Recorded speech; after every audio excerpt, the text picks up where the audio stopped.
სხვათა შორის ამ საკითხზე ბევრი ადამიანი დღემდე დაობს, რომ აი ნახშირწყლებზე ზოგი იძახის, რომ ძალიან მავნეა ნახშირწყლები, ზოგი იძახის, რომ ძალიან სასარგებლოა, საჭიროა, ენერგიის წყაროა, რეალობა კი არის ერთი.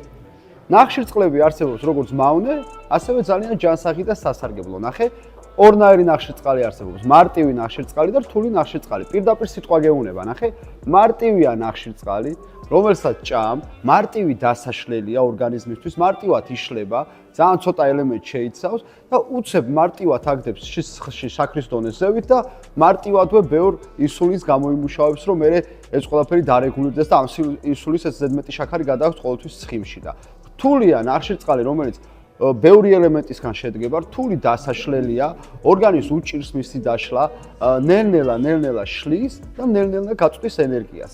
როგორ უნდა განასხვაო, ნახე? მაგალითად, ავიღოთ ხორბალი. ხორბლისგან შეიძლება უმაღლესი ხარისხის ფქვილი გაკეთდეს. ის არის მარტივი ნახშირწყალი, ან ყველაფერი გაცლილი აქვს, მარტო დატოვებულია შუაგული ხორბლის. და შეიძლება უბრალოდ დაიცეხოს და არ გავაცალოთ არც გარეკანი, არც ლეციტინი, არც ვიტამინები და დარჩეს ასე თქვა თლიანი მარცვლისგან დაცეხვილი ფქვილი. ეს უფრო რთულია, ბევრ ელემენტს შეიცავს და რთული ნახშირწყალია, ხოლო ძალიან გადამუშავებული მარტივი ნახშირწყალია, ხო? აი, ძალიან მარტივი მისახვედრია რა, ანუ ცომეულები, ტკბილეულები და ყველანაირი შაქრის შემცველი პროდუქტები მარტივი ნახშირწყალია და წიწიბურა, შავი პური, კუსკუსი და ასე შემდეგ, რაც თლიანი მარცვალია და თლიანი პროდუქტია ნაკლებად გადამუშავებული, ის ყოველთვის უფრო ჯანსაღია. მე მგონი მარტივად შევძელი რომ ამეხსნა